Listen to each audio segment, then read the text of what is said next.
as we saw yesterday with this 3-0 versus Siski, sometimes practice isn't enough. Yeah, for those of you keeping track at home, Peanut doesn't evolve into Peanut until level 16 with max friendship and during the daytime. He got the S rank support. Yes. But yeah, like we said, we're definitely going to be in for a little bit of an oddity here, but a fun one in that, with two of the best representatives of their characters, again, known as GodIMissHer on stream. So I'm going to stick with whatever's on we got on the stream docket. Yeah. And like we said, a little bit of a dark horse storyline brewing here with GodIMissHer of like, I think it was Apollo Kage that said it first of like, hey, he might very well take this summit spot. Yeah, and I would not be surprised, again, a top Mega Man representative, back when they were, super active. And already, unfortunately for Peanut, off to a rough start here. Again, in most matchups, Little Mac's going to have quite a time getting back to the stage, but Mega Man just having so many ways to, knock you into hit stun and keep you at bay off stage, without having to put himself in much danger. It's going to lead to a very unfortunate issue here for Peanut, but gets the up tilt and the up special on the platform there. That's going to get him back on the game here. Something interesting that I'm already noticing, a lot of Mega Man's juggle tools like that are all multi-hits that Little Mac can armor through with that neutral B, but the problem with armoring through it is you are still taking it. You are still getting hit by it. So even though Peanut's able to get back down to the ground without getting sent all the way up into the sky, he's taking 40-50% in order to do it, and that is still very painful for just a little boy. Yeah, KO punch off the mark right now. So now Peanut's going to have to do this one the hard way. Gets the hard knuckle, does GodIMissHer, onto the rush spring, but going to continue to add on this pressure here. Peanut just hasn't really been able to generate much, offense outside of that one KO.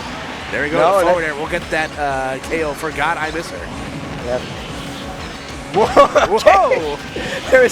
It was like, all right, how much can I hit you before I need to go for the grab? It's actually, it's really interesting to see how GodIMissHer is playing around this super armor, because he's using it more to his advantage than to Peanut's, where he's just like, you're going to armor this, that just means I'm going to get more damage. Yeah. There you go. Leaf shield on shield. KO punch active again, but just gets tossed straight off stage, has to recover into the crash bomber and the forward air to close the stock. Wow. We are all dancing in the palms of the Puppet Master. That was insane, man. And again, excellent stuff from GodIMissHer off the riff of that first game. Like you mentioned, you guys are starting to see why he's a real dark horse. This is why Apollo Kage told us. He tried to warn us. Yes. He came back in time to let us know. GodIMissHer for Summit. Excellent. Going into game 2, it looks like the bans are FD Hollow Bastion. I'm wondering what the counter pick by Peanut is. Maybe Smashville, I would guess? Yeah, I would. Oh, no, Small Battlefield. Yeah, I was going to say a small stage is probably, best here. It's kind of trying to maximize on your close quarter combat as it can. We're seeing the Casimir movement in full force. It's like, all right, less space for you to move around, please. Yeah. All right, so let's see if Peanut can, right the ship here again when GodIMissHer was able to get things cooking, especially on that last stock. That was just a broken, what do you do sort of, offensive exchange. Help me! Get me out! Like, I'm blinking twice. I'm being held hostage. The second I saw Casimir... Oh. Shucks. He didn't need it. He's got E-canisters or whatever the Mega Man joke is. So. All right, so Peanut getting off to, fell victim to an early KO in the first game. Gets an SD to start this game. And now he's cooking. He's got KO punch on deck. I was going to say, does he let it rip there and probably going to let Mega Man, cook a little bit more?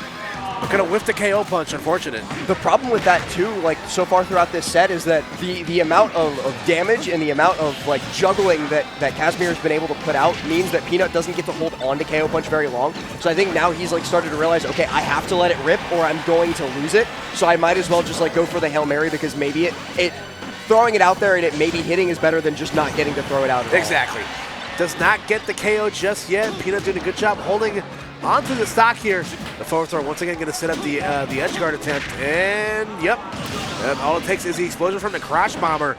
Puts Peanut in just enough hits where he cannot recover. It's such a basic thing that we've seen characters like Sonic do for such a long time, but putting Rush right underneath the Angel platform so that when Peanut spawns in, he goes high and then doesn't get to use his invincibility is so funny. Yeah, it's a strategy that I feel like a lot of people forget about. Oh my god, the neutral lemons into the hard knuckle, into a grab confirm. Excellent stuff right there from Casimir. But again, Peanut off to a solid start after that F-Smash haymaker to the jaw of Mega Man. So, definitely doing a good job, holding on to this lead here. Hey, yo. Where you going, bro? Has KO punch, though, and at 10%, we could be looking at an up tilt KO punch on platform if Casimir's not careful.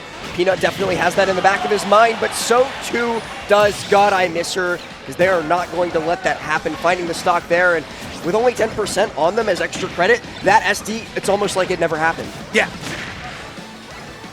Love how the game can play out like that sometimes. So here we go. That early conversion. Oh, up you go. Oh my god, that was so much damage. This character's so cool. I feel like if we commented on it's so much damage every time, we would be here all day, because it feels like every time Peanut enters the general vicinity of GodIMissHer, it's just like, oh, I just took 60, whatever. Yeah. Some characters. Okay. There we go. Oh, and it is going to KO. All right, Peanut catching Casimir going a little bit above the ledge with the recovery with the F-tilt, and it's just barely enough to kill. Yep, does not need a judge's decision on that one. Just outright wins the round. So let's see this again. Hang on. We're gonna slow-mo this here. He just. I'm so bad at this. I'm sorry, Devin. he just got his license this morning, so.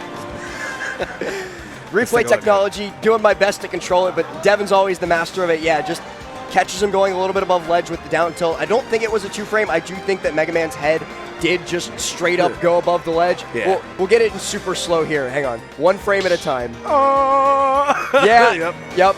Just a little bit above the ledge, gets caught by the down tilt, and then down tilt, F tilt.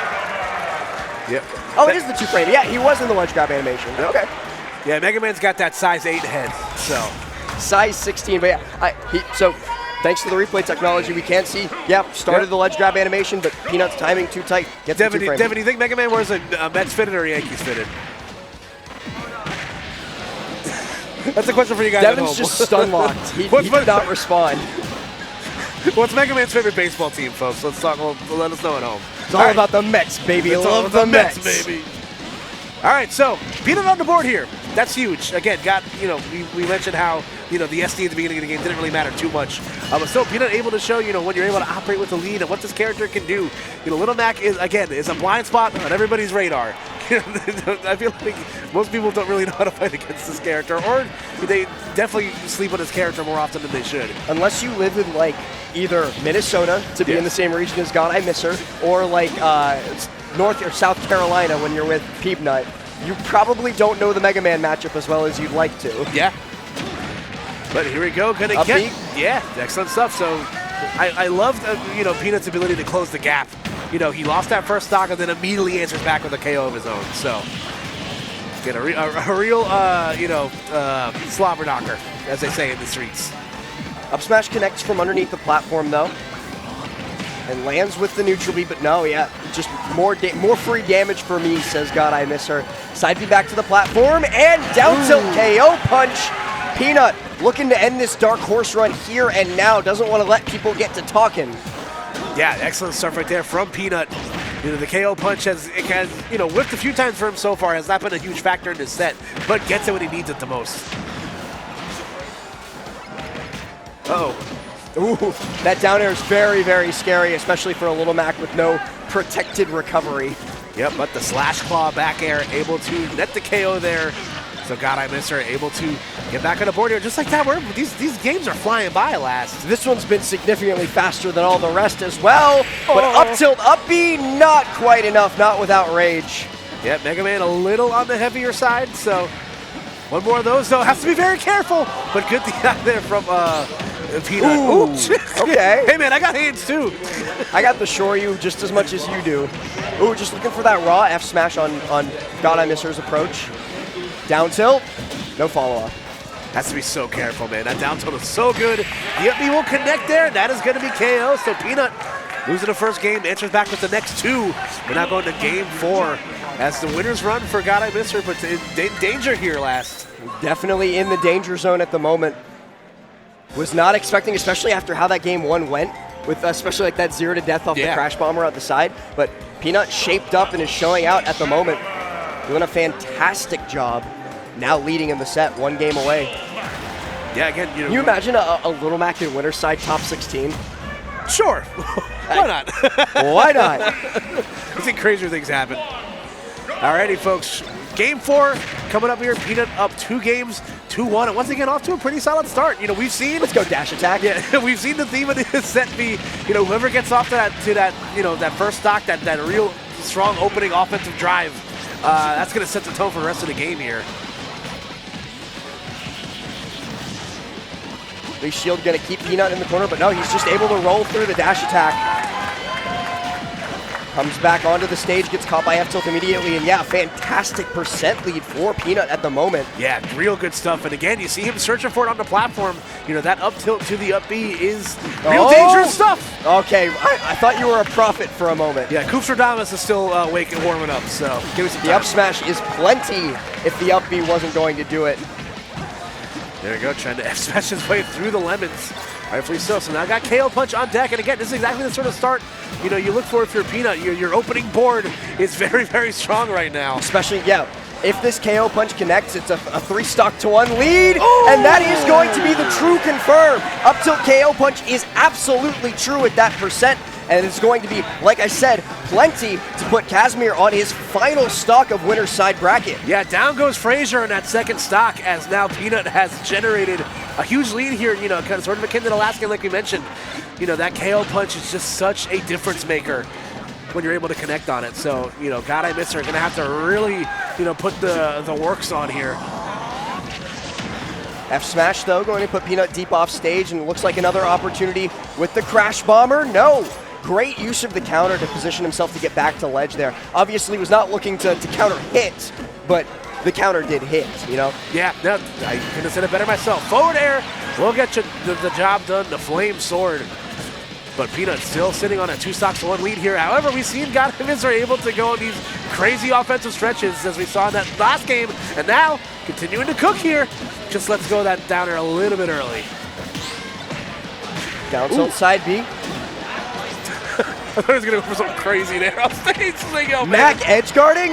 In what universe? 2-frame again? And there it is! Peanut moving on, taking out GodIMissHer, or at least sending them down into loser's bracket, and we have a Mac 1 round away from winner's top 16. Creed 3, now in theaters. Excellent stuff there from Peanut, like we mentioned. Again, a really solid adjustment after that Game 1 loss, and did not look back from that. Again, the factor in those last 2 games, like we mentioned, the KO Punch making such a difference. Here we go. The HO3 Game Classic the goes mix. with, the mix. You know what? Yeah, they recovered well. They recovered well. For years, HO3K providing that anything in slow motion is incredibly funny. But like I mentioned, good stuff there from Peanut. Again, fighting for that summit spot. I feel like Peanut's always in the mix when it comes to summit stuff anyway. It would be great to see him actually get the opportunity to showcase the stuff there. Yep. As the best Mac in the business, man. He's really done a really good job. Just the composure shown overall throughout that set, especially like given how Game 1 went. Peanut stayed calm, made the necessary adjustments. We saw a lot less of that landing neutral B because realized that it was a pretty big detriment to how he was playing. He was just taking so much damage from it. Took it out of his toolkit. It was like, all right, let's play this differently. Cool. What if I got other tricks. Let's show them off. And just great stuff overall. Peanut moving on. Casimir going down to loser's bracket. Still definitely in the cards for them. Yeah, God, I'm gonna miss her in winner's bracket for sure. But before we move on with the action, folks, we got to keep the lights on. So again, I want to give a shout out to some of our sponsors here this weekend. First and foremost, to Gen Game Media, proudly supporting the Collision Series since 2019. Trevor and company, some of the best in the business when it comes to production. They are running the quad stream this weekend. They always put on such a great job, always trying to push, the envelope of Smash production. So check them out on Gen Game on Twitter and Twitch. They are again some of the best in the biz, man.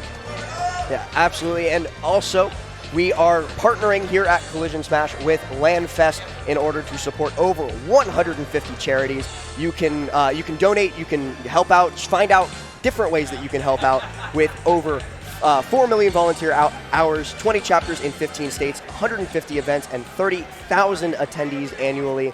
LandFest is online. They are a nonprofit organization with the EIN on your screen right there. You can check them out at landfest.com or the QR code on stream. Yeah, donate now, folks. We really don't want to push that as hard as we can. And again, going to give a shout out to the Collision series. They are an esports group that creates engaging gaming experiences for diverse communities. So check out Collision. They don't only host all of our weeklies here in New Jersey. They also stream